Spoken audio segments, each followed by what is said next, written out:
And we're finally live. Okay. Now we're back. Actually, hold on, Brandon. No, I don't think anybody can hear you. I think they can just hear me. Maybe it's my stream now. I don't know. All my audio, I didn't do anything different. All my audio is all goofy. Give me a second. I'll figure this out. Just going to figure this out live, everybody. I think you're just hearing me, Dranith.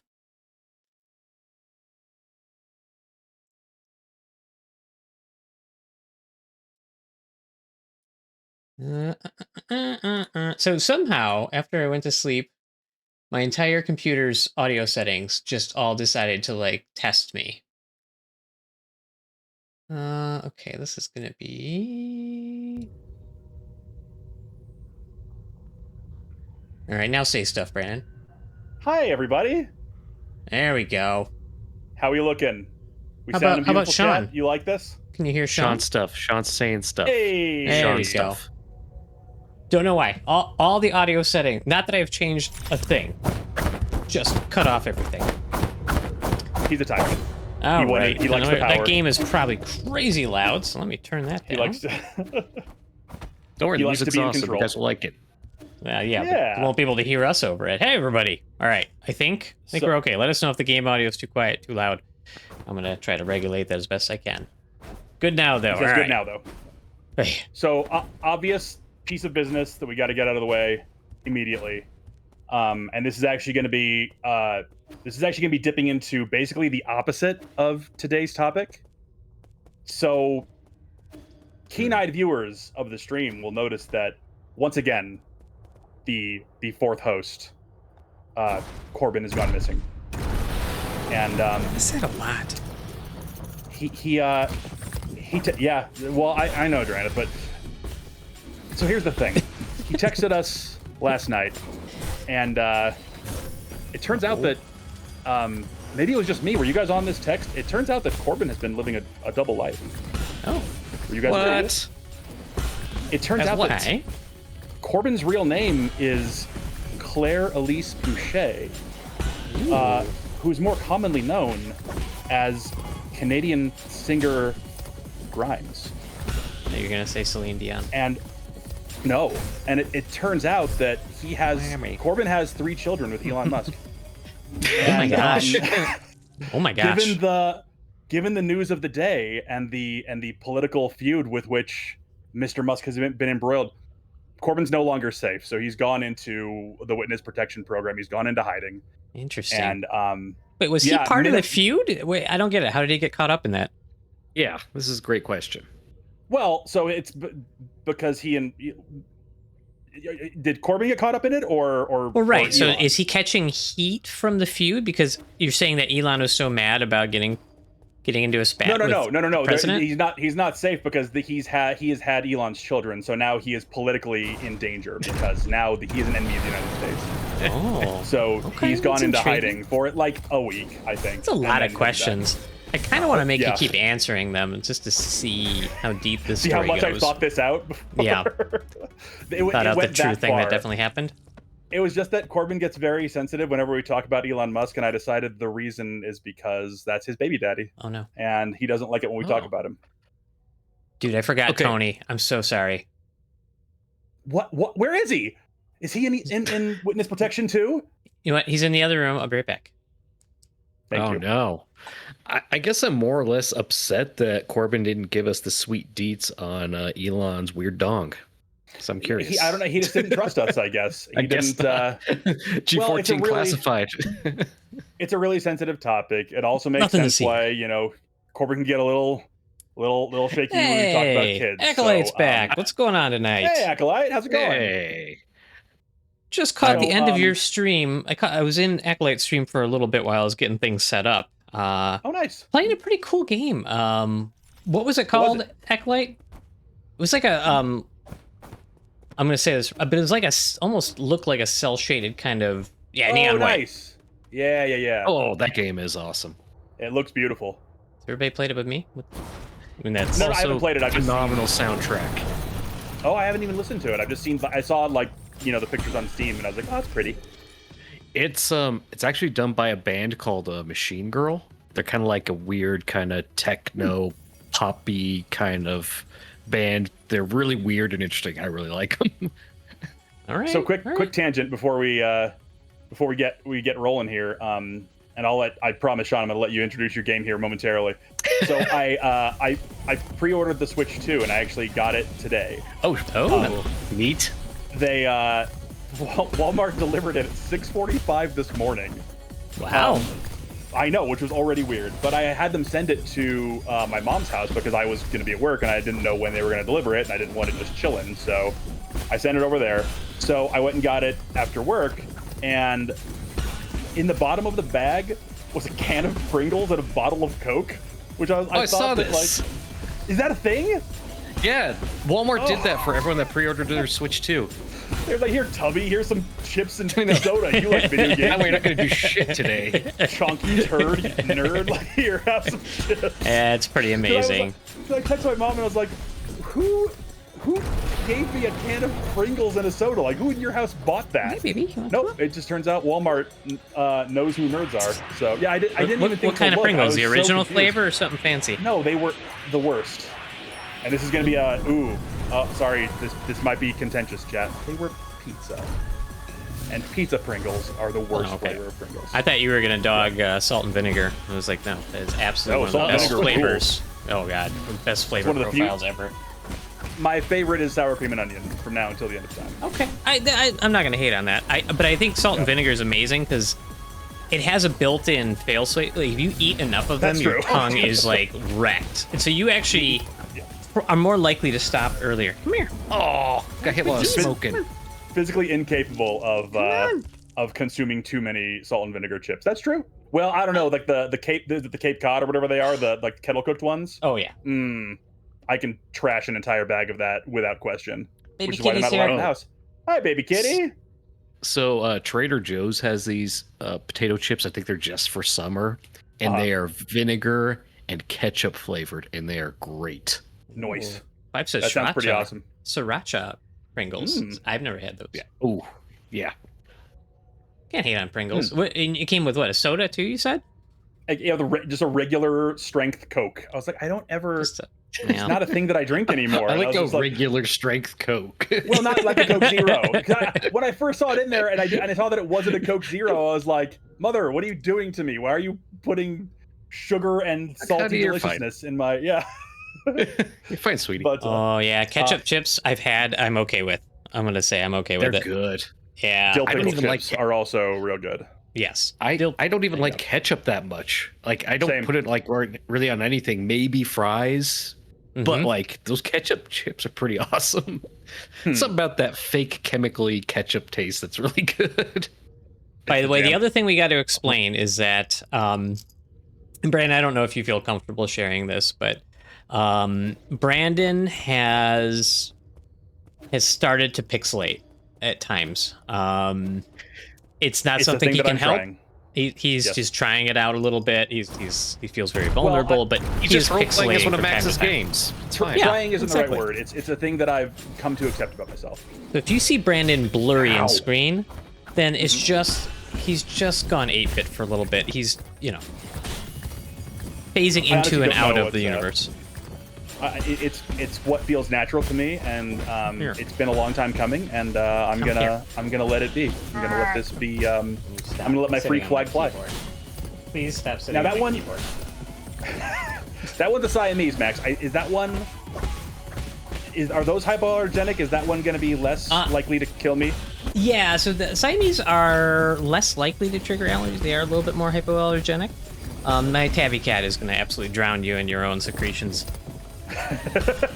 I will be talking to you from outside. Thank you very much. That's fine. That's It's fine. all right. He'll get you some medicine, some allergy medicine. It's fine. Absolutely. No, I'm just gonna bring a charger with me, and I'm just gonna talk to you on my phone from the other side of the Microphone? yard. Yep. So, Well, you don't really need Brandon, a micro, just talk normally. so Shon, why don't you introduce what are you playing here? This is your second night playing this, right? Yeah, we were making the return. Yeah. Let me see if I can pause it because I'm in like the second phase of a boss fight. I'm just goofing around, warming up because I haven't played this since the last time I played on here, and this game is stupid hard. So I was like, I'm just gonna get my dick kicked in on stream. So That's what I usually do. there you go. So basically, Nine Souls. It's a Souls-like Metroidvania that's kind of got a system based, kind of like a Sekiro. Very parry heavy, but you also unlock more abilities, and it's weird, animal, cyberpunk, samurai themed. I really like it, and as you can tell, the music's awesome. Excellent. All right, we're reoriented. And Brandon, what's the overview of the topic tonight? You had you wanted to go down memory lane. Sure. So I started by saying that the folks involved with Corbin's disappearance are kind of the opposite of the topic tonight. The topic tonight, of course, being childhood heroes, what you wanted to be when you grow up, and other sources of inspiration. And if I say the opposite because Elon Musk and Donald Trump are only childhood heroes to sad incels, so they're not going to be on this list. So. Also, I can't wait for them to start insulting each other's dicks. You know it's coming soon. It's so close. We're gonna wake up to it. It's gonna be awesome. I know. So the real secret of this topic is that I was thinking about it, and there is no planet on which I can guess Max's childhood heroes, and this was the best way I could think to ask him. That's why. Okay. So before we get going, Shon, since you're the one gaming, I want to make sure that you have a chance to talk about it before we get too far into it. So, Shon, why don't you lead us off, or do you want us to try to guess your childhood heroes instead? Well, I think I kind of know one of mine. I hope so. Like personally? Is it me? It's Brandon. It's got to be Brandon. I don't know. But yeah, I mean, I do have. Let me think about it. Actually, you want us to go first? I've got a list. You guys go first, because so I can do this boss battle, and then I'll fill in. Oh yeah, you focus up. You've got a list? And died. Brother, mine, yeah. I don't know about y'all, but I was like massively prone to hero worship as a kid. Okay. Yeah, I sought inspiration from, and that obviously we'll talk about how that is changed as we've gone along. But first childhood hero. Before you do, I want to know your definition of hero before you start sharing. So individual with, and this doesn't need to be, it can be celebrity, it can be a fictional character, it can be someone in your family, like someone you know personally. Basically what we're looking at when I'm thinking of a childhood heroes, I'm thinking about someone who reflects characteristics that you wanted to emulate or that you wanted to be like. Oh, okay. Yeah. And I think there's kind of a, in my case, there's going to be kind of a linear change over like the attributes that I was looking at over time and how they fluctuated. Horror says only like fictional characters like Spider-Man. Superheroes are definitely going to be on a lot of people's lists. They're actually not any superheroes, but I do have one fictional character on my list. But it's super obvious if you know me. But first going back the farthest that I can, first one that I remember, and this is unfortunate given his current views on things, is 6'8", 303 pounds, 24-inch pythons, brother. Oh no, yeah. The tan of a hot dog and the real the skin of a hot dog and the silken blonde hair of a Nine Souls character. No, not Jeff Jarrett, friend. Who said that? That'd be five. That was five. Five's coming at you. Actually, he's coming at me. Now, I don't actually hate Jeff Jarrett, but Shon has a different opinion when it comes to not a hero. Shon's music star. No. Yeah, the Hulkster was my first one, and I mean, I think for a lot of kids in my generation, he was massive. He was basically a real life cartoon character, right? He had fun music. He could pick up 500-pound men and slam them to the ground without any of their help. Yep. He was patriotic, and definitely. He had his own cartoon show. Like he was just everything that you, giant arms. He was just, as a kid, there was nothing about Hulk Hogan that you didn't love and admire, or I didn't rather.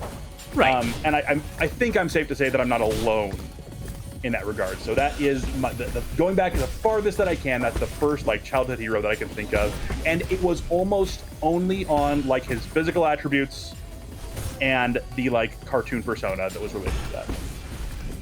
I can see that. I think, and I wonder though, is that a young boy thing? Like just big, muscular, whatnot, strength, and that was enough. I remember like I was less of a Hulk Hogan guy. Not that I wasn't, but I was more into Ultimate Warrior. Unfortunately, he turned out to not be problematic at all later in life. Just good, solid, well-rounded human being who's well-grounded and that's who Judas's like favorite wrestler back in the day too. Not to put you on blast, Judas, sorry, but chat, get in here on this by the way too. Hit us with your we want input, so hit us with your childhood heroes, anyone you can think of or remember. Acolyte, He-Man, loved He-Man when I was little. I don't know if he was a hero of mine, but like definitely an early childhood. I think probably I would say that's extremely early Max days, definitely. He had the fuzzy boots and the tiny pants and the cross belt things that were his. Yeah. He didn't have a shirt. Yeah. He was just. He had the fuzzy like trunks, like wrestling trunks, like that. Yeah. And fuzzy boots. Yep. Like he was the berserker, the wrestler. Yeah. Yeah. Optimus Battle Prime Cat. is a great choice because of his. He wasn't just. It was the wisdom with Optimus, I think, Judas, right? Yeah. That was what Optimus Prime. Yeah, listening that's to him fair. talk. I guess. Yeah. All audiobooks should be read by Optimus Prime. I will die on that hill. It's the greatest a lot of voice corpses ever on that existed. hill with you, so I think that's fair. Yeah. I almost said Morgan Freeman take a back seat, and that would have been an unfortunate Nope, thing to you're not. say. No. Yep. That was real close. So I didn't say that, thankfully. Whew. You have an amazing voice too, Morgan Freeman, but Optimus Prime's is a little better, is what I said. Morgan Freeman did voice Optimus Prime at some point. Would that be too much? Then the singularity would occur. That's it. The universe would collapse in on itself because it would just be too much amazing voice structure all at once. So I Shon, feel like. go ahead, Max. Well, I was going to point this out. I'm interested. Are you going to be do you want to hear, like, are we talking spectrum of age? Like, very young age, and as we grow, are we going to go through that kind of progression? I think that's kind of interesting to examine. Yeah, because I think that's when I put my list together. Because ordinarily, I'm going to give the chat a little peek behind the scenes here. The way that we set this up ordinarily is that the individual who's going to be moderating / hosting, whatever you want to call it, does some preparation as far as they'll review some articles, or if they're preparing a topic, they'll kind of review the topic, get a list of questions together for the rest of the stream for chat, and we kind of just free flow from there. When we first started doing this, it was like rigidly structured. We were putting together outlines and stuff. We found that it's been a little more chill to just kind of free flow from there, and I think that's working out pretty well. But so like in this case, I was like, okay, I want to have like a structure to how I would go through this, and then I can kind of we can kind of work through it that way, right? Divert as we go as is necessary. So I think to answer your question in a non-rambling way would be yes, as far back as you can remember, and then progression as you got older and how that changed. That makes sense. Okay, yeah. Mm-hmm. So really young age. Shon's busy again, so let's let him do his thing. Yeah, Shon's busy. Shon's doing business over there. Let him work. I'm with, like, some of my earliest ones are there's definitely wrestlers. Like, I mean, same. I was like big, strong, violent dudes were definitely something that I was into. I would say so. Ultimate Warrior, yes, early on. Also, Legion of Doom. I was a really big Legion of Doom fan as a kid. Nice. Obviously, Road Warriors before that, but they had big spiky shoulders. They were both huge, ridiculously big. They were big beefy boys. A lot of that. Yeah, and it was like they never lost as far as I'd ever seen. That might be true, actually. I don't know if they ever lost in WWE. Did they? I know they have a long storied history before WWE, but when I was conscious and sentient as a child, they might have lost a couple of times to Money Inc., which would have been the $1 Million Man and IRS as a tag team. Okay, they might have lost. once or twice to. I think the two they dropped the straps to actually when they were the champions. Was it? But Okay. yeah, but that's like maybe the only time I ever saw them lose a match. It's a rare event, obviously. Sean, are you on a little break in the game? Yeah, I died. So yes. You want to jump in on this? Give us a Yeah. peek behind the scenes of the Shonspiration. Yeah, the Shon mentality and the Shonspiration that creates the Shon. Exactly. Actually, I think someone in the chat said it was Spider-Man. I was huge into Spider-Man just because I liked sciencey things. I was a bit of a nerd. I was kind of the small guy, and he was just someone that like always did the right thing no matter what. Like I always felt like he was the truest of true Superman. Like he was completely like boring. Yeah, a little bit boring. Way boring. Yeah. But like the thing that made Spider-Man awesome was like he was rooted in the real world. Like he dealt with like everyday bullshit that, you know, now even looking back, I'm like, God damn, Spider-Man like really did go through it all. Fuck. Never thought that deeply about it. Yeah. Like, you know, his dating life, work life, bouncing, super like everything he does, kind of like, oh shit. Like, damn, this was really far ahead. Yeah, Sue's one I really looked up to. Yeah. Yeah. I don't know as a child. Relatable. I don't know as a child that you were able to like. I don't know that you were like cognizant of that being because I wasn't a Superman guy either, and as an adult, I was able to like intellectualize that and be like, oh, the fact that he has no weaknesses other than some made up rock, the fact that he has no like weaknesses that I can understand or relate to, makes him like too foreign of a character to the point that like I just don't care. Yeah. Seeing a character have, like you said, like struggle. Like this, the same issues that you can conceivably go through makes them more relatable and save the world. Because honestly, like as a kid, I wanted to be Spider-Man. I either wanted to be three things, like Spider-Man, a ninja, or an archaeologist. Those are the things I wanted to be as a kid. I like throwing in the last one. It's like it's set apart nicely. You know, I got these two fantastical things that would be great. Or I just want to sit in the desert and dig up bones really slowly. Yeah, I'm gonna guess Sean saw Jurassic Park when he was young, and that was the archaeology. I mean, I don't know if it was dinosaur Mark. Look at that. Oh, I was a huge. What kid wasn't? I know. I mean, come on. That's a good question. Dinosaurs are so cool. Let's be real about it. And I just want to make one thing clear, and I think we've all agreed at this at some point, is Jurassic Park is a great movie. The original.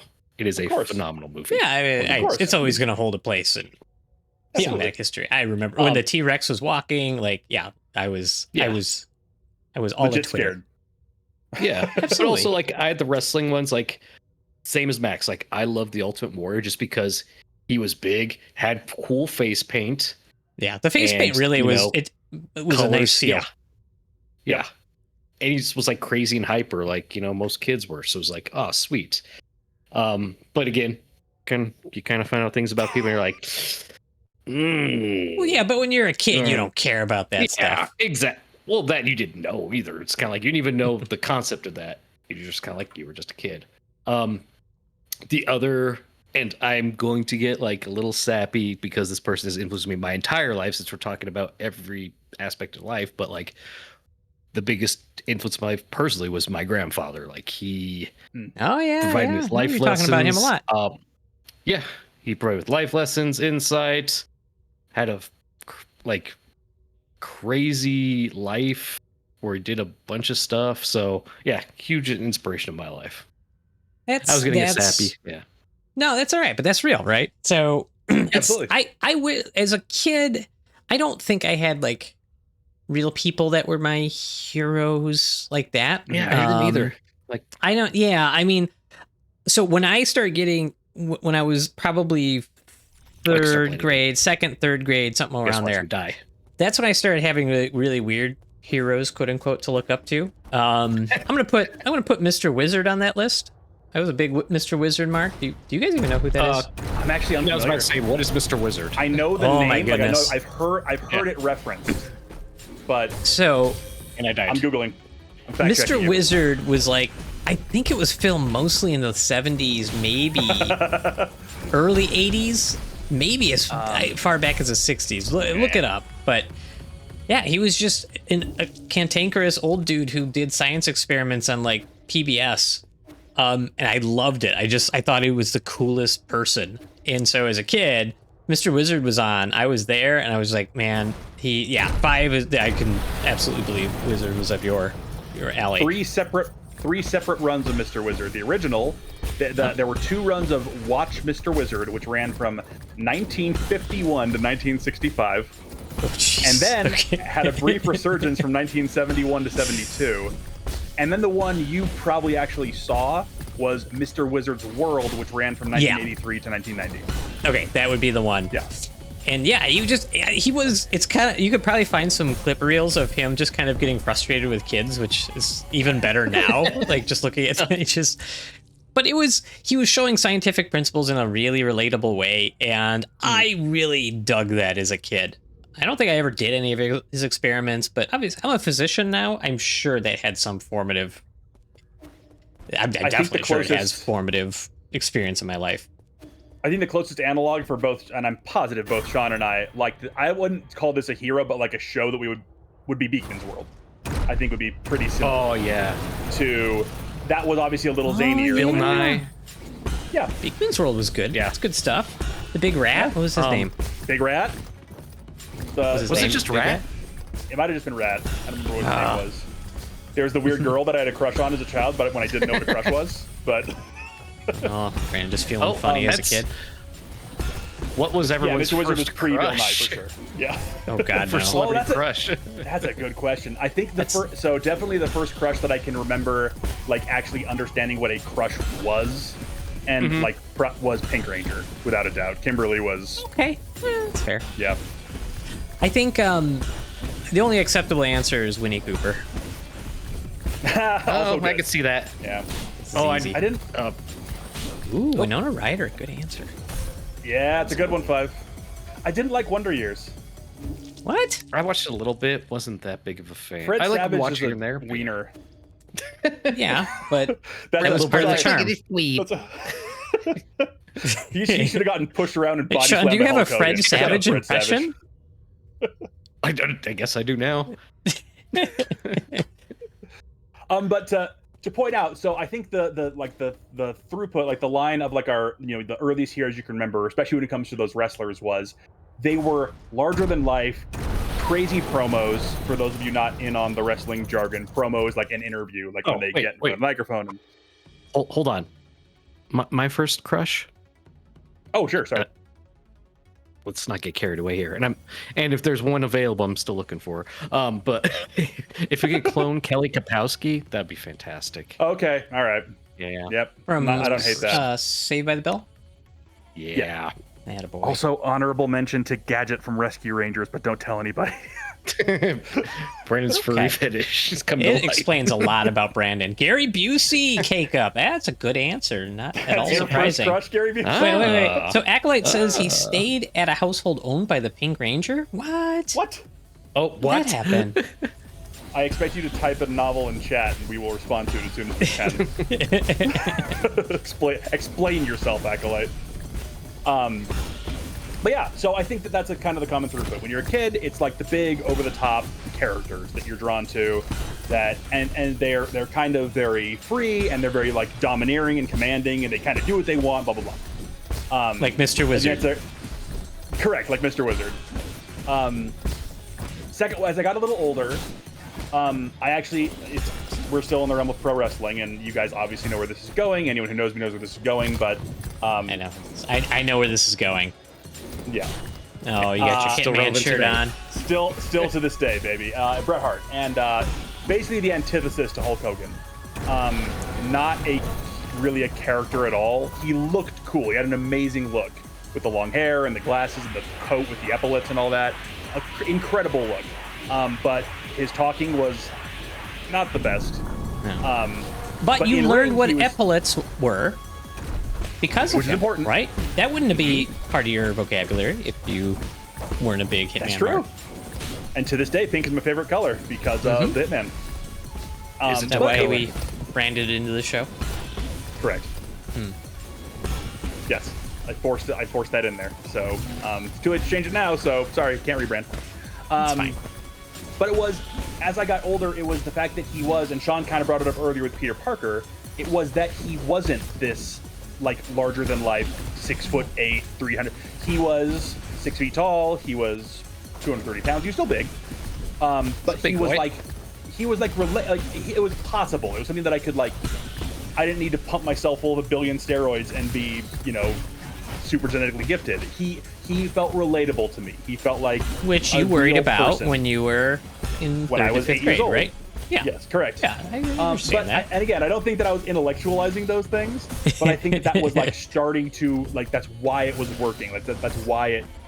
And again, he still had all those attributes of, like, he didn't always win, but he always tried his best. He always did the right thing. He was like a super baby face. Did you do it? As I got older, Nice, my man. Oh, all right. Continue.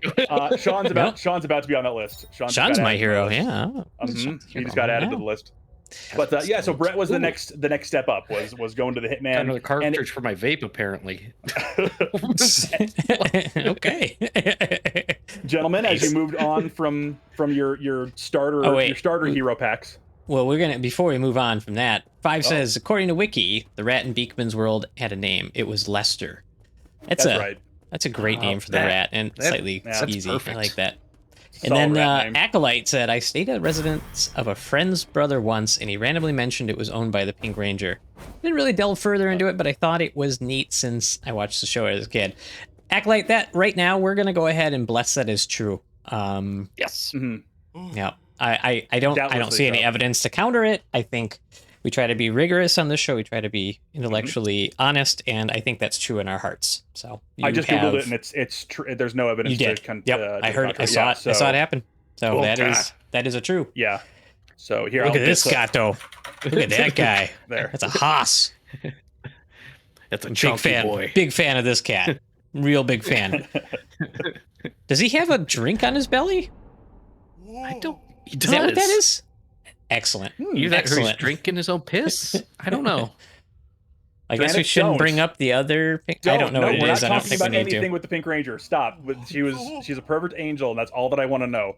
Okay, we'll just push past that. I like that every time he comes on screen, he goes, "Oh, oh, oh, he's crying. Make him happy. Make him happy." That's like me. That's like me when the stream starts. Praise the Fusang. Why are you letting him be sad? Because he thought I died, and now he's happy that I'm alive, apparently. Oh, okay. If those are tears of joy, I'm going to allow it. Yeah. I love that character so much. All right. I'm glad Max has a new favorite character. I'm happy for him. Oh, don't threaten him. Oh, he's sad. Because he's part of the surveillance. Oh. Okay. Max, do you like him better or worse than the enemies in Super Mario World 2? I can throw them off a cliff.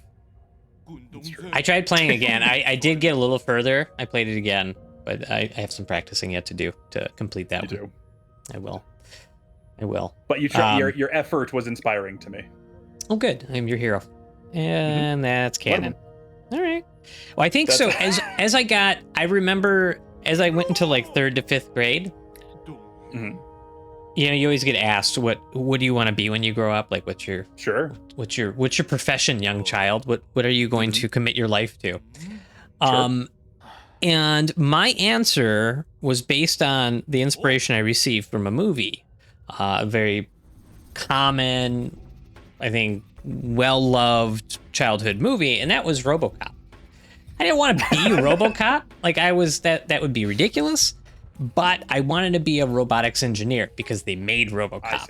And so that became an inspiration to me. RoboCop was an inspiration because it was so cool that I wanted to be a robotics engineer, just like the robotics engineers that made RoboCop. I thought you were going to say you wanted to be a robot, and that was going to be way cooler. No, you got shot. I don't get shot. Good. No, that's fair. Yeah, but that was a big deal to me, partly because RoboCop had a lot of things going for it, right? So obviously robot stuff with cool gun holster, etc. I don't know why my parents let me watch that so young, but I definitely watched it a lot. And I did too. It took place in Detroit as well. My family, we were all from Detroit, so I definitely liked that. And it was just a cool universe. But what I really liked was it was a very early introduction to sci-fi for me. So I think that's why I drew a lot of inspiration from it. And it was, I don't know, RoboCop wasn't my hero. The people who made RoboCop, like the scientists of the movie, as a concept was my hero. That's pretty amazing for a 3rd to 5th grader, but also this is why I was like, I have no idea. I've known you 25 years, and I was like, I cannot begin to guess who Max's childhood heroes were. Like, you are an enigma wrapped in a mystery, Max. And as you're saying this, I'm not like, I would be surprised if anyone else told me that they were a 3rd to 5th grader and was like, the people who built RoboCop are the true heroes. But coming from you makes a lot of sense to me. So yeah, I was always kind of an odd kid. So I don't know. I appreciate you living up to your reputation. Thank you. We're all odd kids. You're welcome. That's why we're friends. Shon, I think you already said your professions, right? Because you wanted to be a Spider-Man, a ninja, or an archaeologist, right? Yeah. Oh, and I love the Ninja Turtles. So funny enough, like I did kind of accomplish those in a weird way. It's Ragged. Ragged, get in here. We're talking about childhood heroes and what we wanted to be when we grow up. So I expect an answer immediately. Also, hi, thanks for coming. Yeah, I kind of accomplished those because I've done martial arts as an adult. I've been kickboxing for, like 15 years now. Yeah, it's been a hot minute. And I'm now coaching kids jiu-jitsu. And I'm also a certified citizen scientist because I volunteered at the museum here in town and was part of their expedition health and genetics of taste lab. So I did that for a little bit. So yeah, it's like Ragged said, a roundabout way did that. I like that. I appreciate that. Ragged said, Little Mermaid. Ragged, big question: pre or post legs, like fishtail or legs? And does it matter? I feel like those are two different characters, two different people entirely. Hey, shout out to Ariel Redhead. Let's go. That's also, in addition to being a citizen scientist, Shon also loves to dig. So he did the archaeologist thing. Whenever he takes his dog on walks, Shon starts digging, and then Henry's like, I don't. My dog does. We gotta go. We gotta go. Yeah. I just supervise. Like he does all the hard work. Like I said, Henry. I also wanted to be a kindergarten teacher so I could hand out stickers. Ragged, that is so wholesome. Don't come in here being sweet. It makes us uncomfortable. Like I was talking about like my heroes being a weird old crotchety science dude, and then like the people who made RoboCop, and you're coming in with like real world, sweet and wholesome things. We're not great at engaging with sincerity here, so we'll do our best. But glad you're stopping by, though. Glad you're stopping by. Absolutely. I think what. Actually, that sort of does one of the. Yes, the Constellation big fat cat. kitty. Yes. I'm very happy about that. Sorry. Childhood. One of the things definitely also was a source of inspiration as a kid. The comic, and it's behind me on the shelf. It is Calvin and Hobbes, because I really identified with Calvin. With all the again, yeah. So I have a cat named Hobbes too. Like I liked Calvin from a young age, partly because that's how I learned to read. My dad actually, like when I was 5 years old, I was reading Calvin and Hobbes with my dad. And Calvin always made up stuff, and he had this crazy imagination, and he would do these crazy projects and these things that were insane.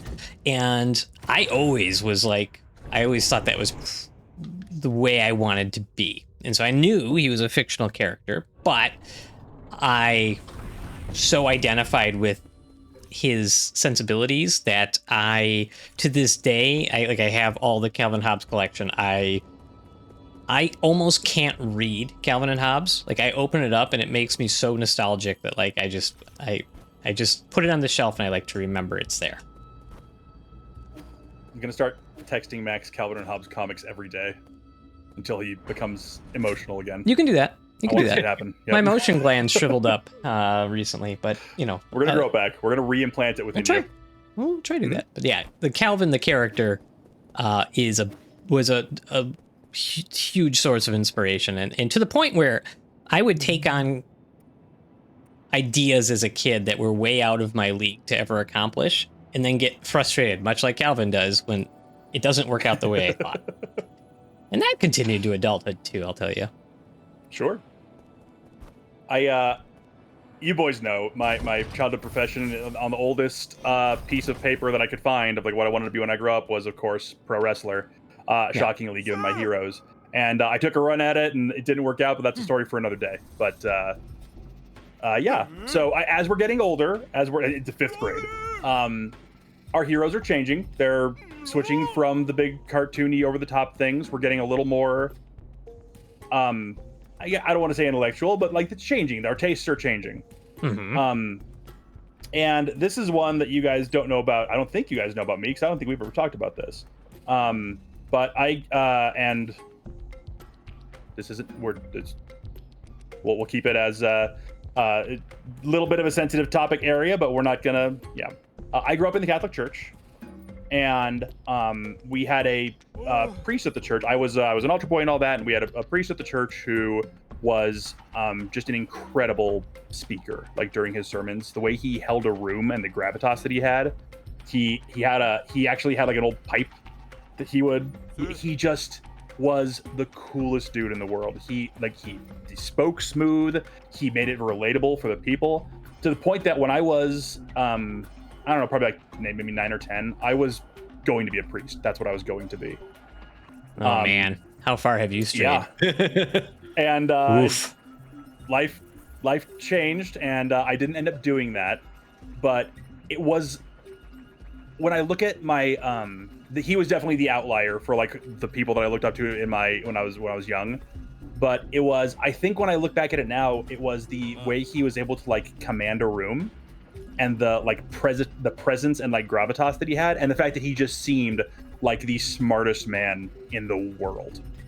It helped my parents really liked him too. But that's like the real life person who was like a hero to me as a kid.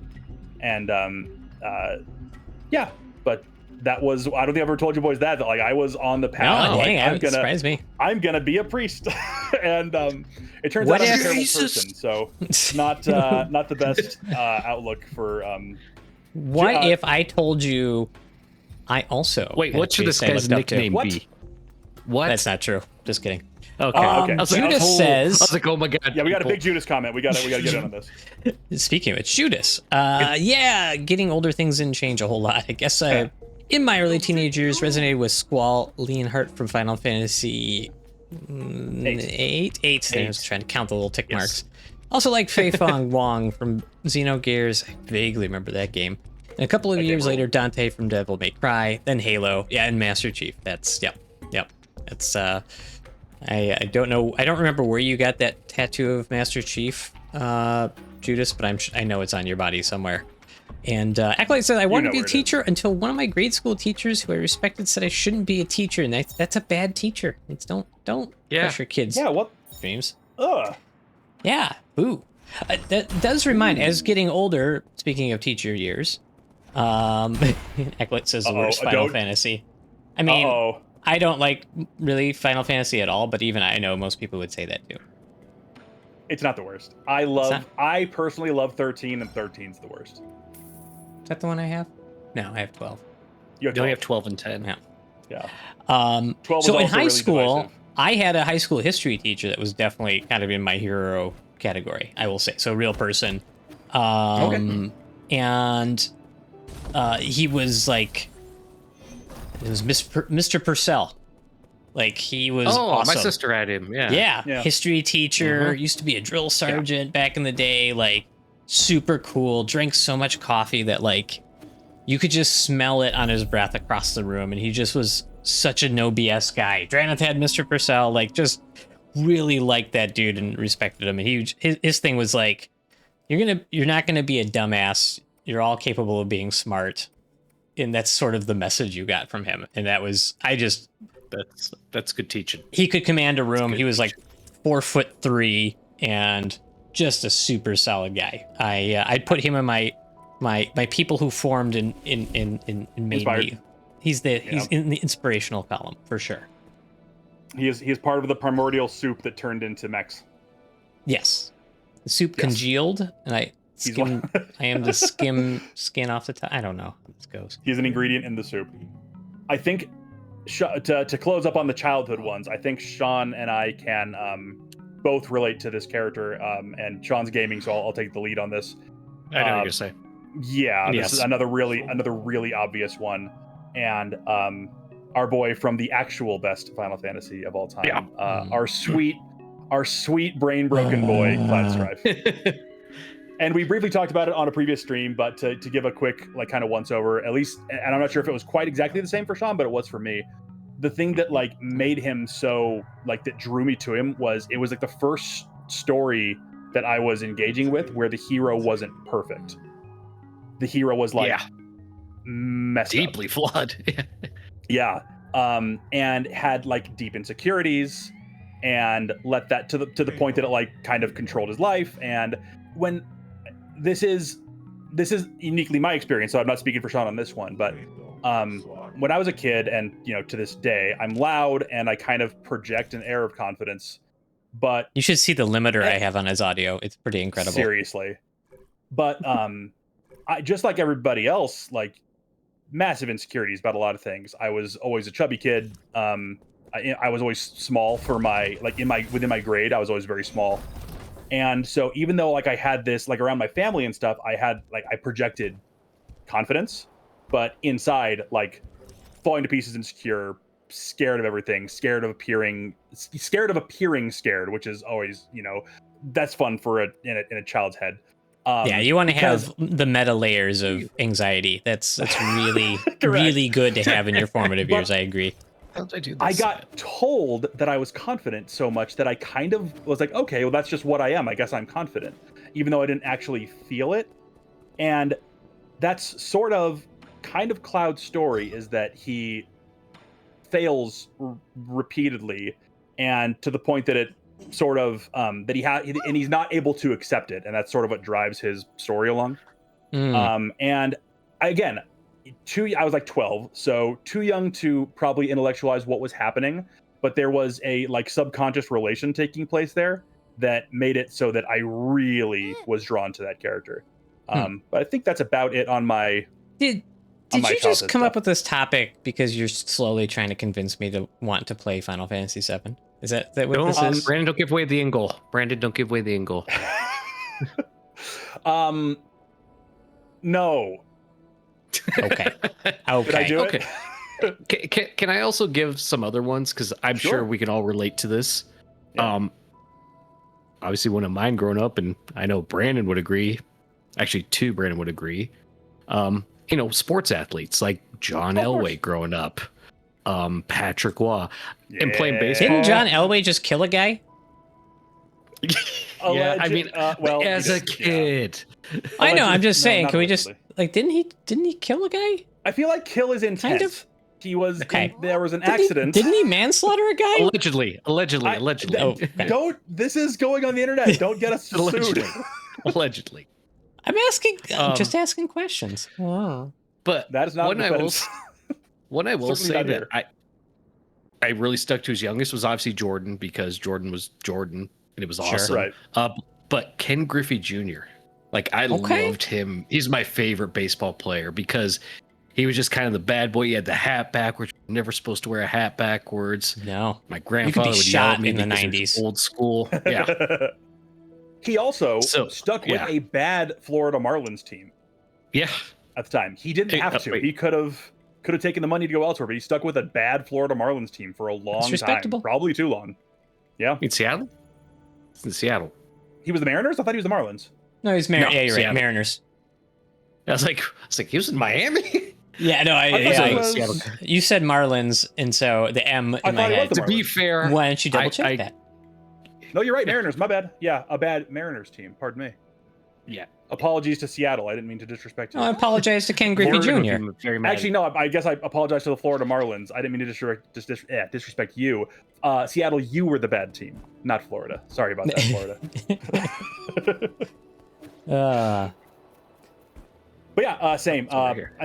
I think Patrick Waugh was probably mine, just because like Crying. I looked up to like athletes, and certainly the Broncos, like but I connected with hockey so much more deeply than I did any other sport. So yeah, when the Avs came to town and we started, we came out the box hot, like that was, yeah. And Watt had that swagger about him. He had the famous interview about Jeremy Roenick and the Stanley Cup rings plugging his ears. He couldn't hear him talk. And yeah, he just had that French-Canadian dude, so yeah, French-Canadian trash talk is a different kind of trash is a different kind. I wish if Raven was here, he would comment on that, I'm sure. It's true. Max, you were a Red Wings guy though. So what was it? Did you have a player on the team who you really admired? Oh yeah. So my hockey hero, if you will, and I still play hockey, is Gordie Howe. Gordie Howe is my... I'm actually number 9 on my team because of Gordie Howe.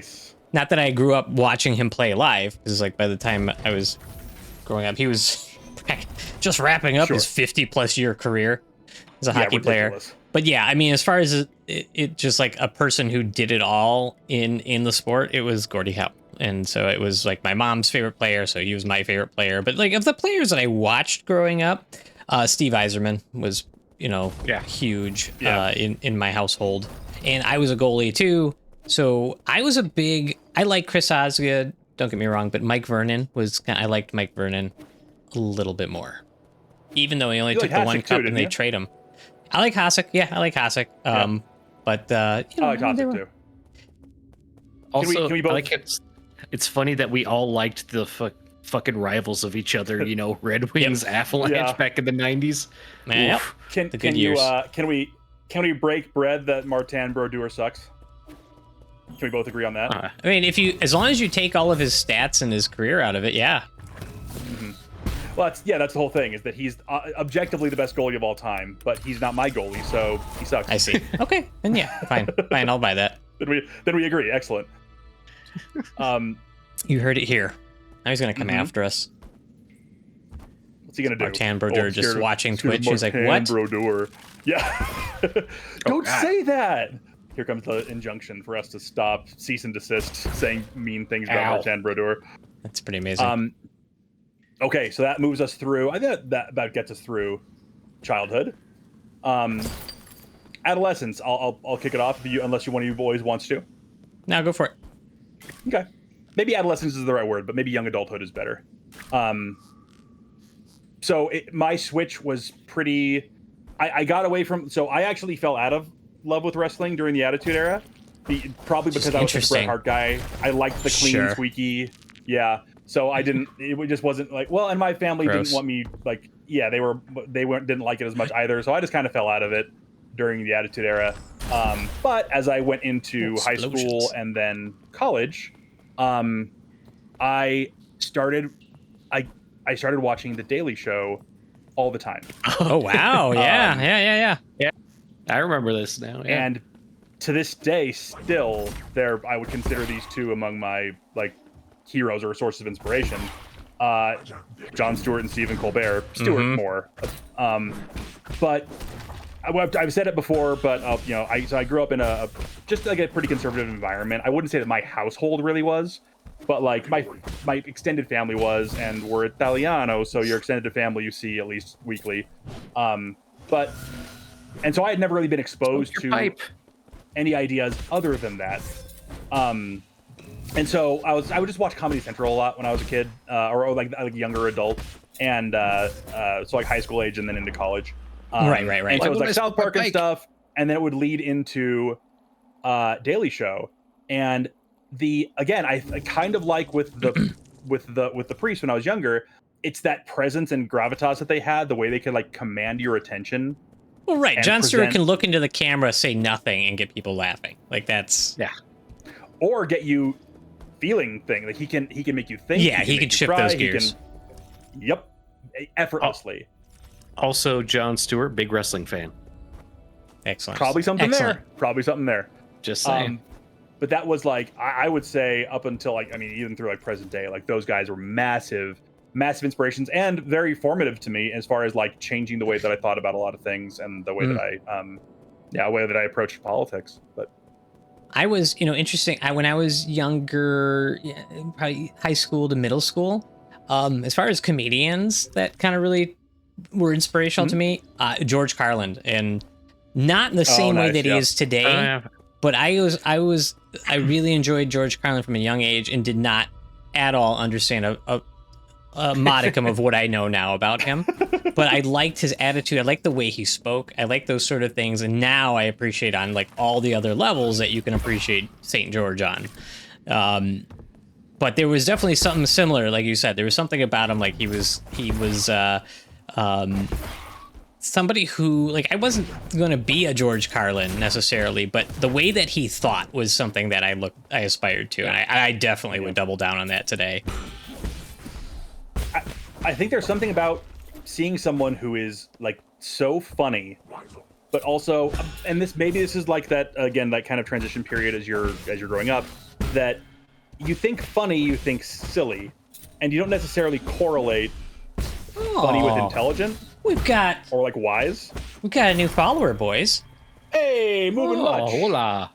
Much too fast. Gracias. Welcome to the SPS. You know what happens when you get a follow, right? Get the awkward fist bump.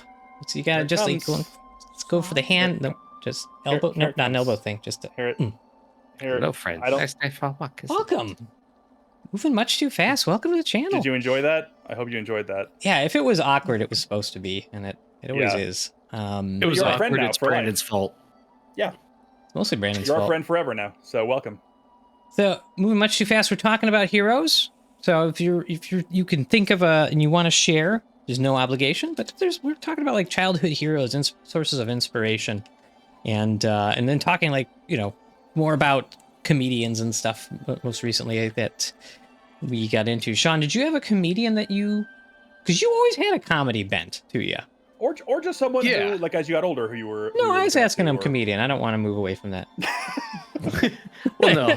But I also want to say, I'm also getting my ass kicked here in 9 Souls. If that's your thing too, you just sit back and enjoy this. If you're some kind of sadist who likes watching Shon get beaten live on stream, then this is the place for you.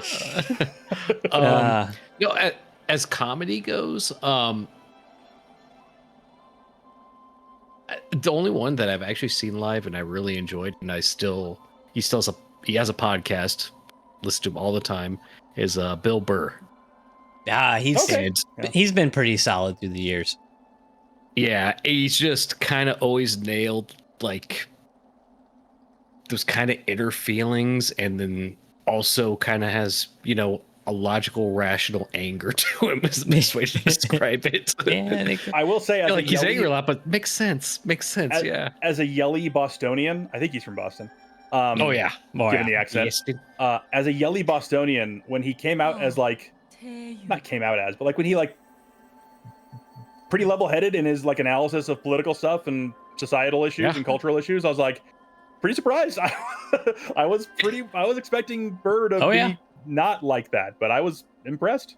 I'm happy because he's smart. Yeah. Mm-hmm. Yeah. So I'm happy he's on our side. I don't know if this is built into your discussion of the topic, but like, how many of your childhood heroes do you look back on and you're like, ooh, oof? Yep. There's a lot of them that don't hold up now. Happy to say Bret Hart. Yeah. Still good. He actually cuts a better promo now than Letterman. Ooh, I grew up watching Letterman so much. I didn't watch. I get that. I caught the tail end of the Carson era as a kid, but Letterman was, when I was younger, that was who I watched until I kind of became more of a Conan O'Brien guy in high school. But Conan's, yeah. Letterman had that delightful kind of awkwardness to him, and I do kind of thrive on that. Duranit's a Conan guy, very good. My parents were never like Leno people. It was always Letterman, and so same thing.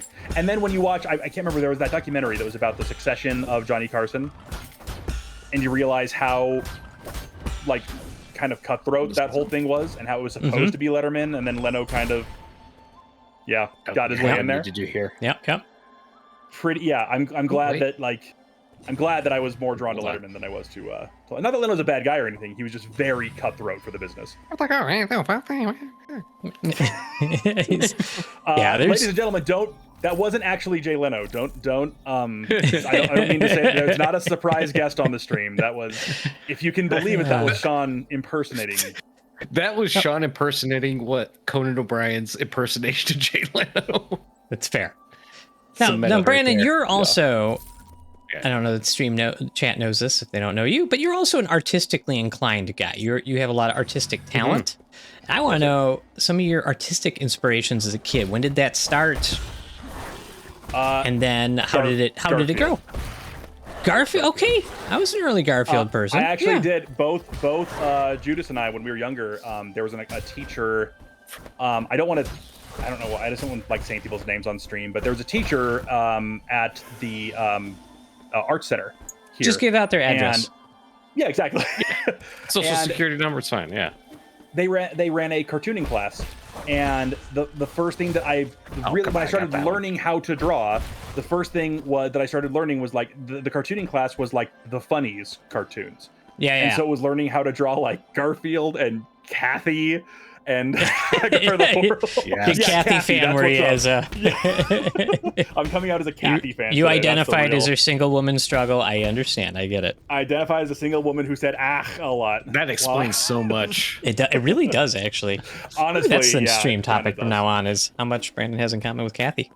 It is a little bizarre that like I remember reading Kathy as a tiny boy and not understanding what I was reading, but being entertained by it. Yeah, no, I can see that. I used to read what's it called? Oh God, Bloom County.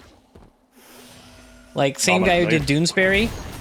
Okay, that I know. I think it was called Bloom, like Opus the Penguin. I used to read those. I had no idea any of the. It's funny because I get these political references like Oliver North. I wouldn't know anything about it, but I thought the comic was fun and as a kid. So all these references got buried in my head. The Far Side also was great. Far Side was absolutely. Like, it wasn't so. It was heady, but it wasn't so heady that like a kid couldn't like as a older kid could understand what was happening. And it kind of taught like a subtle type of humor as well. Right. Yeah. It was that if you could find it funny, line. then it would teach you dry humor. Yep.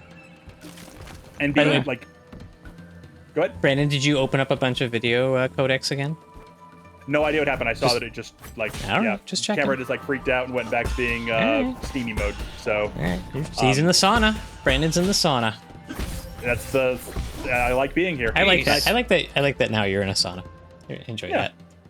We'll figure that out. I'll troubleshoot it over the weekend to get that sorted. But you're and then obviously like as a young kid, like comic book stuff. Big X-Men fan. So learning that trying to learn anatomy while looking at characters who have far more muscles than are in the human body. the quadra triceps and all the extra muscle groups that don't exist. The septiceps that make up one's legs and the 30ceps that make up the forearm muscles and just the over the top muscularity. Like the Juggernaut, they just kept adding muscles and bulges. Yeah, Juggernaut was ridiculous. And then when it came around, and it's your fault for introducing me to anime, but then that was my fault. You can't blame me for everything that. No, you. This is all. Everything is your fault. I could have been the. I think I am your hero. No, you're a terrible influence that has my life in the gutter that it is now. Thanks a lot, Max. I can live with that. Like from like 15 to it was on was like the Toonami era, and then like Dragon Ball, and so like Toriyama's art style was sure. So far, that went so far as I did the I was asked to like do like pictures for our I think it was our senior yearbook, and it was all just Dragon Ball. That was me. I like that. I do enjoy that. I apparently ruined many lives, including Judas's. I introduced him to anime with Ninja Scroll. Yeah, me too. It was in middle school. Shon? I thought it was just gonna like be, you get on a boat in a video game and it just takes the next level, and I set the controller down, and then enemies. You got complacent. Yeah, Ninja Scroll is a great anime to introduce to a young forming mind. Mm-hmm. What? Yep. Like a teen? Oh yeah, absolutely. You're all welcome. Great idea. Yeah. You're all welcome. I think art-wise, I don't do it much anymore, but I used to do a lot of illustration, etc.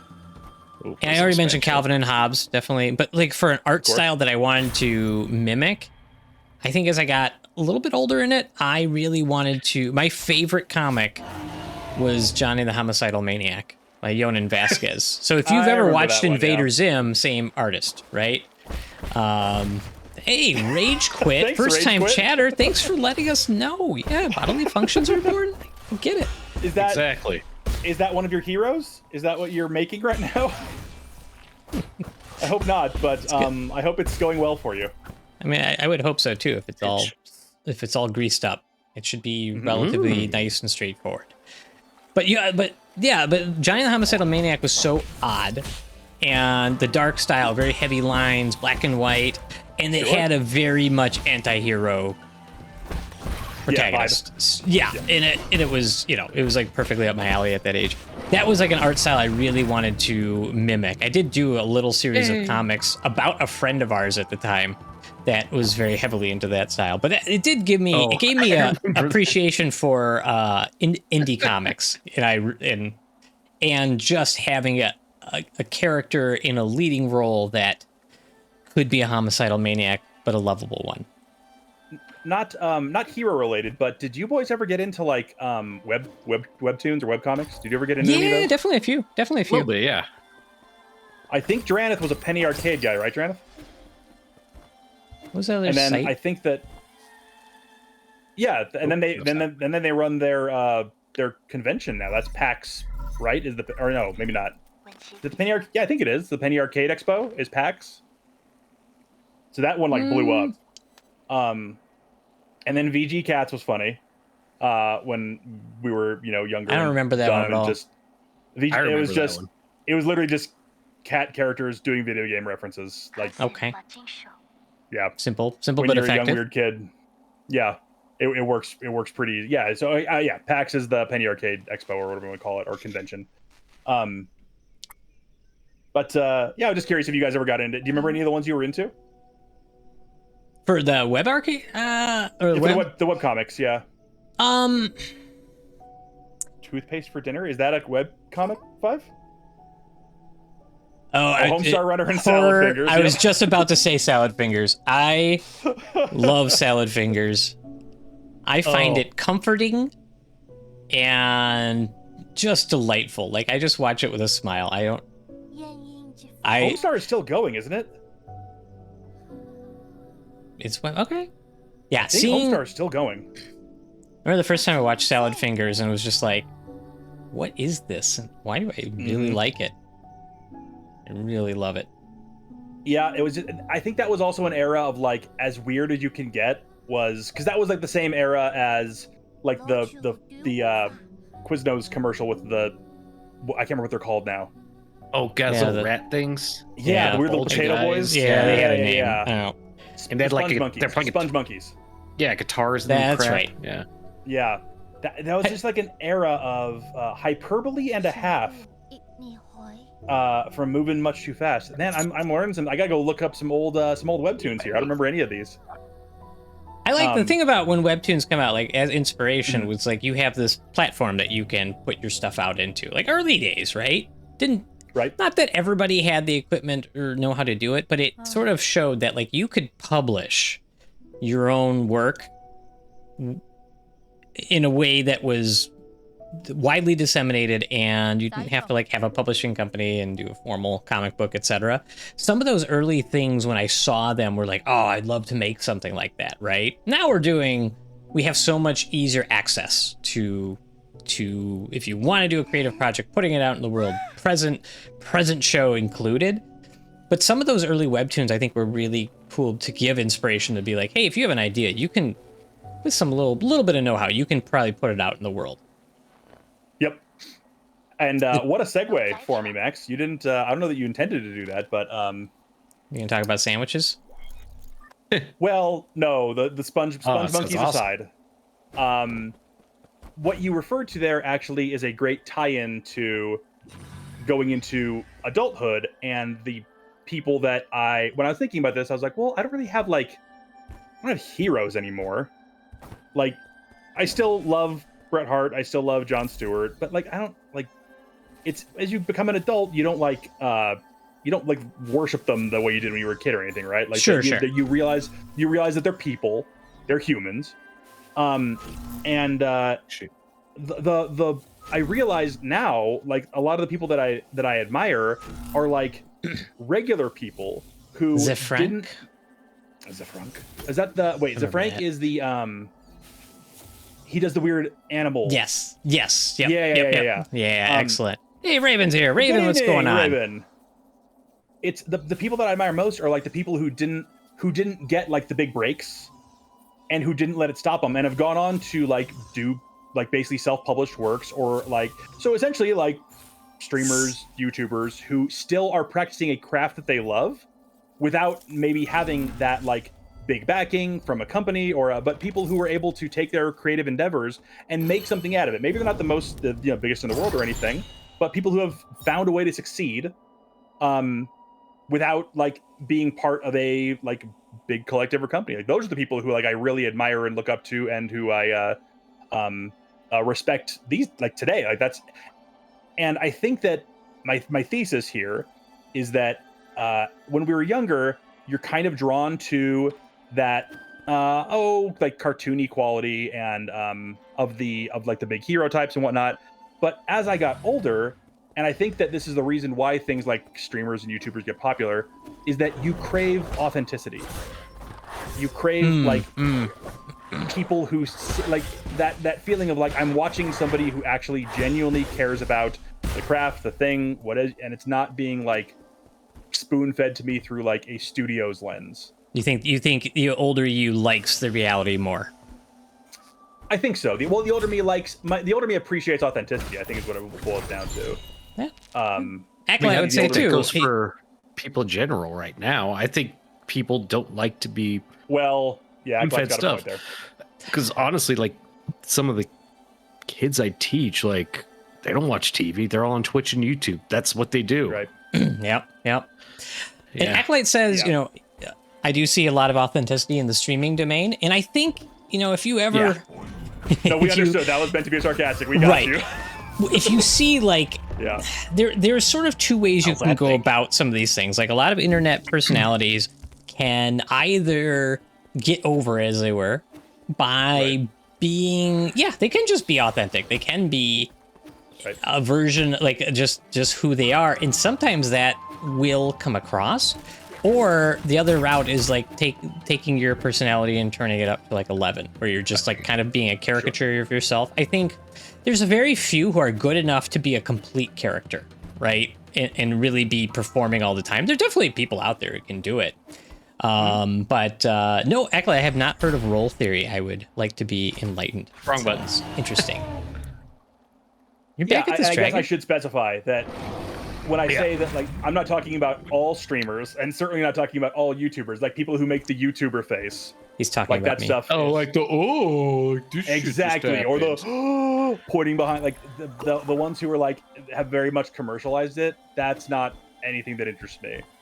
But it's people who basically, I guess, like took what they love, have been able to find a way to make that into a maybe not even necessarily living, but like something that they enjoy doing, and that maybe they're getting some kind of monetary reward for. Sure. Have been able to remain true to it, and who haven't like capitulated to because let's be honest, streaming and YouTubing is it's as big a business these days, I would imagine, as like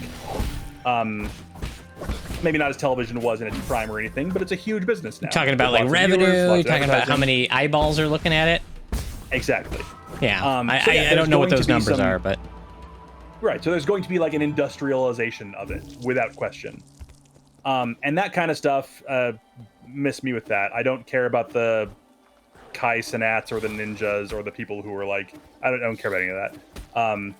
But there's other people out there who are like, I guess I can just say like kind of the small streamers who are like being themselves and being creative and going out there and making something of it, like giving it a shot. I really respect that. Oh, Ravens up north of the border. The wildfires have affected the internet Wi-Fi power at work. I'm getting a lot of buffering with the stream. Yeah, man. stay And safe. for what it's worth, Raven, yeah, definitely stay safe. And up here in Wisconsin, we are at least getting some of the downstream effects from that. It is, I can feel for you as far as air quality, etc. And it's yeah, no, it's I remember, I know last year it was an issue too, but this year, so I hope it's not buffering for everyone, but if it is for you, I hope it does remedy itself before not too long. 5 says, you haven't made it to your Hawking Raid Shadow Legends. Do you get that reference? I don't get that reference. Oh, dude, that was everywhere for the longest time. Every stream, every YouTube video, everybody was. It was the Manscaped of mobile games, where it was sponsoring every single video. Oh, got it. Okay, I see what you're saying. Yeah, so Manscaped would be the analog for that you would understand. And Acolyte says it's more of a marketing term. This is going back to role theory. But there is a similar concept in the psychology domain. Essentially, people bring different versions of themselves to different roles, like work, home, friends, etc. And that those personas aren't necessarily a less authentic version of yourself, but just situation dependent. Go fresh, insert gamer energy drink name here. It's right. So I think that's definitely true. Acolyte. And I think that's a pretty natural thing. I act differently when I'm among certain people. I will tell you, like, the version, like, everybody on this stream, we have been friends for over 2 decades, right? And the way that we interact here is very much akin to how we interact in real life, but it's a version of us because we just try to cut the profanity a little bit. And we do that when I'm in my day job. I'm a physician. Like, at my day job, you're going to get a very different side of me, but it's still an authentic side of me. And so I would buy into that. I think that's a pretty reasonable concept. And I think, you know, it's uncomfortable when you step really far outside of that and you are being inauthentically yourself. I will watch my fucking words. Don't worry about it. But when you do step really far outside of yourself, unless you have some training as an actor, etc., that is, I think, where most people can feel pretty uncomfortable. Yeah. Also, you just kind of described the entire plot device of the Persona games, so I appreciate that very much. Thank you. I'm glad that's right. But yeah, like that you wear like different masks depending on what role or where you are, what company you're keeping at that point in time. I don't know if I'd call that I guess it's a theory because I don't know how you'd prove it, but I mean, that's sure. Like that's. Well, I mean, it's a way of, it's a concept, it's a way of looking at it. So a theory of how people conduct themselves. I think it probably is. Right. I would be hard pressed to try to think of a way to like counter that. Like, absolutely. There's the kind of people who are like, I'm always me, brother. I'm always myself. It's like those people don't have a lot of friends because they drive a lot of people off. Yeah, like always you might There's be no a little off bit, switch. Yeah. Well, and it's just maybe people don't want to have that much openness. Like I get this a little bit sometimes when I meet new people or when sometimes when I start a new job, because I'm like a very friendly, outgoing dude, and sometimes I get a little bit too. Yeah, Max knows I'm always sweet to Max. Sometimes I get a little bit too familiar too quickly with people, and it's off-putting, and I get that. So I like dial that. You down. Hug as a greeting. It's really weird when you do it to strangers that you just meet. I do, and I talk close enough. I talk close enough that you can feel my breath, and it's people for some reason don't like that. I don't know why, but yeah. So I've had to like dial that part of my personality back when in the presence of like new company or in professional settings, because that's just what you do. It's part of like being a member of polite society. You temper your like, I don't know, instincts for the situation in which you find yourself. But you read like you have to like read the people around you, and then you tend to adapt to what you think is going to be most acceptable. And there are people who that's a struggle for, right? There's a struggle for them to do that. And I think in younger days you would kind of say like, that person's odd. But like nowadays, a lot of folks who are like on the spectrum, that's sort of just the way that they're wired. And I'm glad to say that there seems to be much more understanding. I'm not saying it's perfect, but there's a lot more understanding that, hey, people just interact in different ways. And so that being able to read the room, that being able to put forward that part of your personality that is like most acceptable. It is a skill, but it may not be a native skill to everybody. For everyone, Eckley yeah, says absolutely. social etiquette requires being versus being unfiltered is an awkward balance sometimes. Absolutely, and there are definitely times where I think it's okay to be unfiltered. I think it's okay to but you got to understand the costs and the situation. Right. Five feels seen. Before. Max is here for you. We are an inclusive place, and we love you, Five. Big kiss. We've talked about it before, kind of through the context of the type of humor with which you're willing to engage. I think is a good gauge for like your comfort level with people, because I will make jokes around a little spicier jokes around like a close friend group because we know each other. We know that it's like you're being safe. You know who the person is. Whereas there are some people in my life who I will not make like similar jokes around because I don't know where they're. I don't know if they're going to understand that I'm joking. I don't know if they're going to understand that I might. Yeah. So that's back to the kind of role theory and the the idea of like the wearing the masks. Yeah, I think you just, and I don't know if, well, you kind of mentioned it. I was going to say it's instinctual that people just kind of do it, but not everyone. So No, definitely not. I think kind of going back to your the idea of like adult heroes, if you will, or inspiration. Interestingly, it sort of jogged my thought. I was kind of thinking like, do I? And I realize I do, but it actually it pertains to my job. So like as a physician, what you end up doing is that when you're in training, it's really intensive, and it's like you go through residency, you go through medical school. But what you end up doing is you end up patterning your style, the way that you approach patients and other physicians and all those sort of things off of other physicians that you will then look up to. And so there's like there's a handful of like docs that I learned under that I will say are like heroes. They're brilliant. They were great with patients. They were who I would want to practice as. And I won't name names on the stream because they still are in practice, but some of them were even just colleagues. And that I think that becomes pretty cool when you do have these folks who and you work alongside, and you're like, that person, like I really want to be more like them. They are an inspiration to how I do my job better. That's kind of a cool place to be. I'm far from the Legion of Doom and the Ultimate Warrior, but a little different.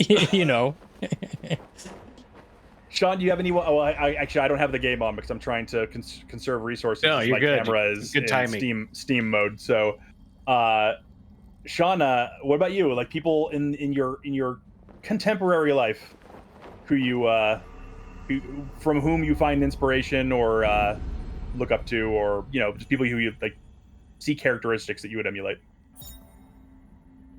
Ooh, yeah, new ability. Yeah, John's cogitating. He's cogitating. Charge strike. All right. Fucking cheesy. Chester Cheetah? Well, no. Yeah, that too. Yes. But honestly, my friends. Oh, great. Boo this man. But it's kind of like, honestly, it's like you kind of lose a lot of faith in humanity. Point, and you just kind of look for like, hey, people that do good. Yeah. At least try to look for the right thing. As an adult, like, I feel like I've gotten a lot more into like reading and like philosophy and stuff like that. Like I've told you guys, like even like people with immense struggles and like question basic things of everyday life, like Dostoevsky is someone that I've read a lot into. Okay. Adult and okay. Yeah, stark turnaround. But and also like a lot of it, like I told you guys before, is I'm a martial artist, so I look at other like jiu-jitsu practitioners. Like there's this kid Owen Jones who I really enjoy. Craig Jones, who is, I think you're thinking about Craig Jones because I've showed you some of his stuff. He's absolutely insane, but he's however also many videos that Shon sends me of people being hit in the head and knocked out in grossest ways. I don't remember all their names. Yeah. So yeah, I don't know. Even though he's a strange dude, he like has a unique sense of humor and his logic of thinking in the realm of martial arts and kind of bringing like a comedy and sense into it, and also he has a really funky style to his martial arts that I really enjoy, and I feel like I kind of use a lot of that as well. Even though we are starkly different in build, he is much taller. Sure. But you've been doing. I mean, you said you've been kickboxing for like 13 to 15 years. Did you say? And then yeah, I'm trying to remember. And jiu-jitsu for what? About that long or longer? Or kickboxing. I'm a purple belt in jiu-jitsu, but I've been at the same gym at the same time. I just focused on kickboxing at the time, but I'm like go back and forth between. Or if you're like injured in something, you're kind of like, I can't do that. I'm gonna do this instead, because I see. Yeah, I see. at any point in your younger life, though, Shon, when did you look up to Steven Seagal? Ooh. I know that exact moment, and I remember I was watching HBO. Did not expect an answer to this. Please do go on. It's so stupid. It's really. But stupid. yeah, it's a Steven Seagal story, so sure. This is gonna be an intellectual deep dive into the psychology of Steven Seagal. That's going to be one of our shows. It's got to be one of our shows. Deal. Actually, the exact opposite. As a kid, I remember, of course, late nights on HBO because my parents had HBO. And you're watching Emmanuel.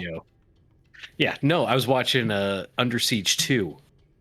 Because I was I would either sneak to watch action movies as a kid, or secretly rent them, or ask my parents to rent them. I had to see them, and this was on late at night, so I was like, oh, I've been wanting to watch. Honestly, like, was it like 5-10 minutes into that movie, it shows boobs? And I gotta watch the rest of it. Were they Steven Seagal or we're simple? We're simple for our entire lives. Unfortunately, not, because then I would have really been infatuated with him. That's right.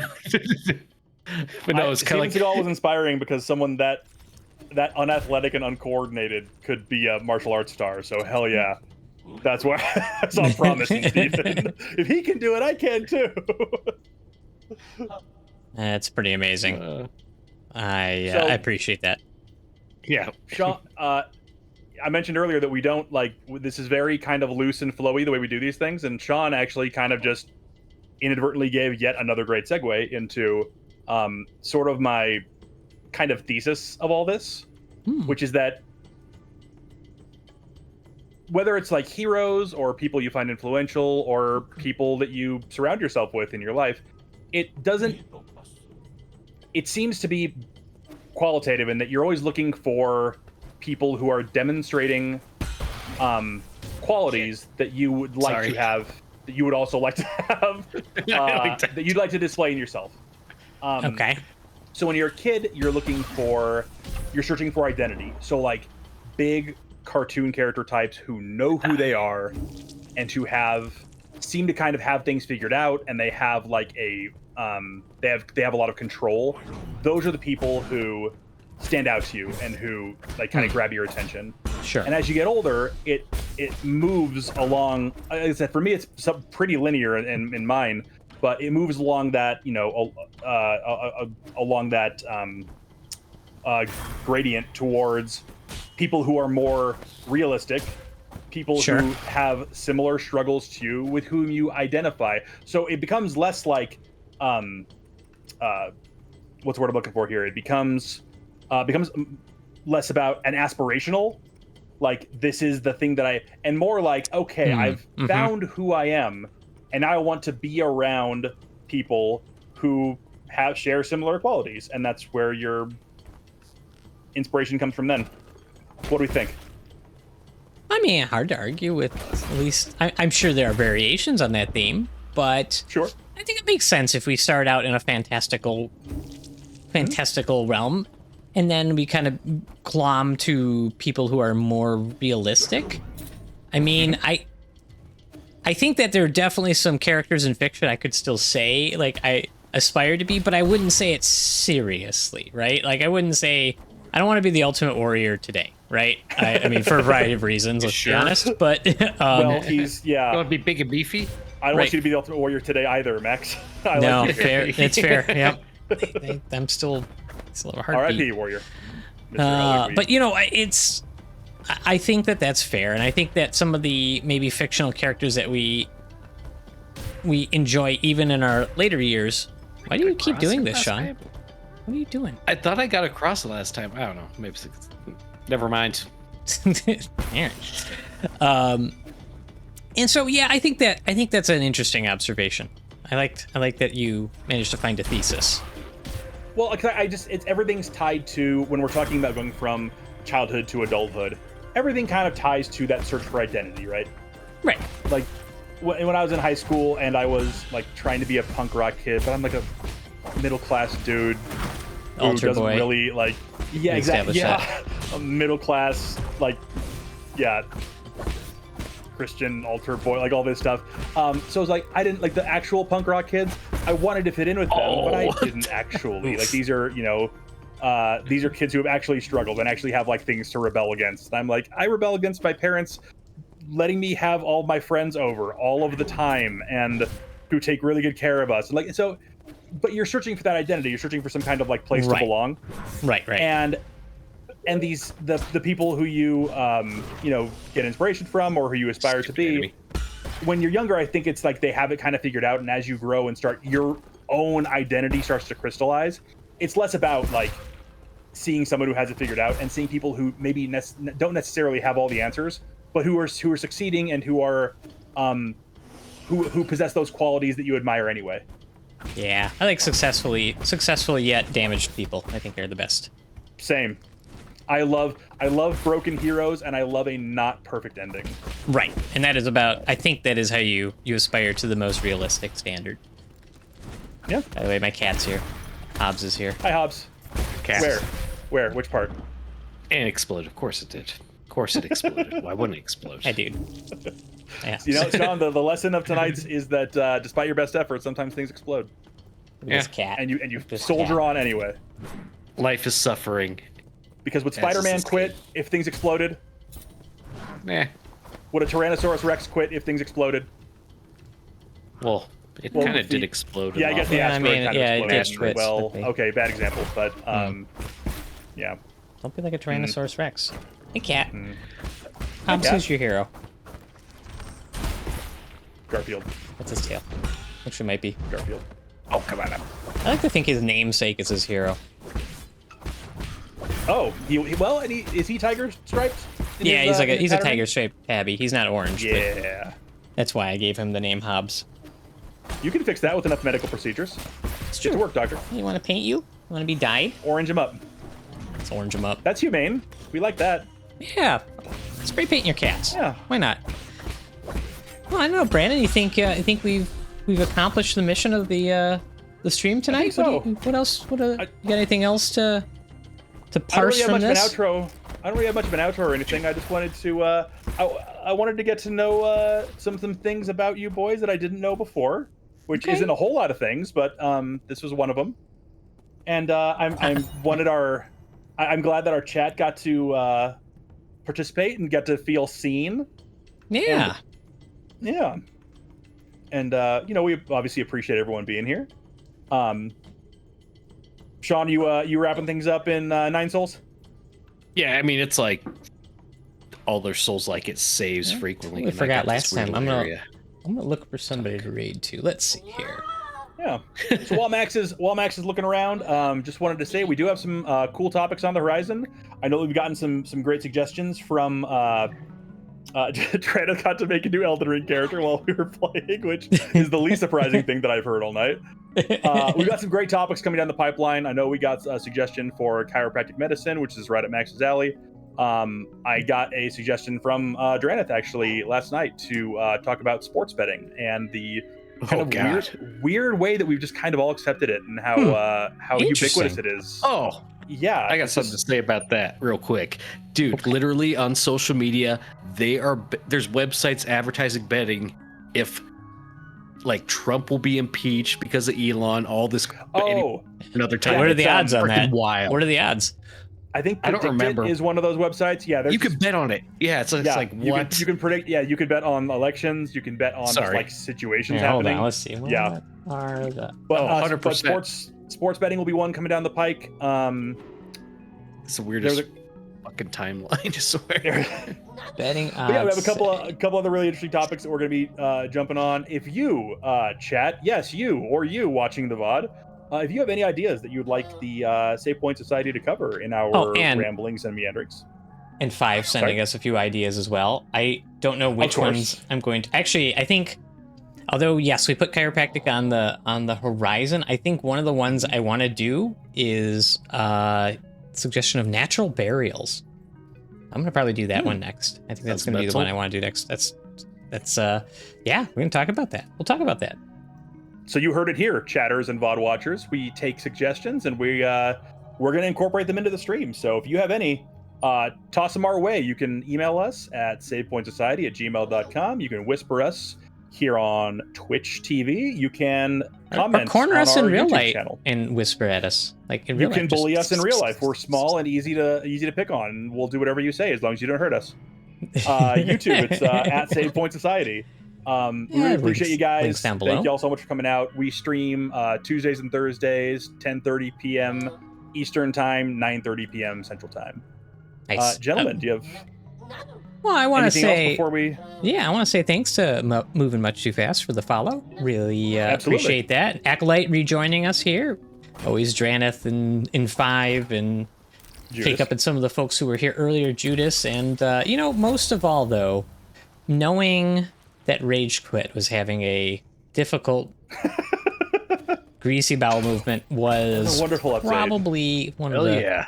One of those things that if I had not known before I went to bed, it just would have kept me up at night. Been concerned. You wouldn't have slept. Let's be real. But, hey, we get... Despite his name, he didn't quit. He didn't. He didn't. Absolutely not. No, it's like that movie Never That's Back Down. That's the only thing he said, though, so I don't know. Maybe he did. He raged against the dying of the light. That's what he did. Raged against the... I'm trying to make a pun out of that. Don't do it. I thought about it and then I was like, you know what? It's the end of the stream. I don't want to be clever anymore. No, we're done with that. Yeah. I don't really have anybody to raid out to. And then, of course, Ragged and Raven. I don't know if we shouted you guys out, but thank you all so much for popping by. Oh, yeah. Ragged, it's never too late to be a mermaid, so don't give up. And Raven, stay safe up there. Stay safe up north. Yes. Be careful. Yep, I agree. Yeah, boys, I don't have any target to raid out. We still gotta find some more folks. So like, follow, subscribe. Blue Sky, Instagram, Twitch. You're not gonna shout out your Blue Chew guys? Oh yeah, Blue Chew, shout out. #1 sponsor of the stream. Thank you so much. Not actually a sponsor. All right. Good night, everybody.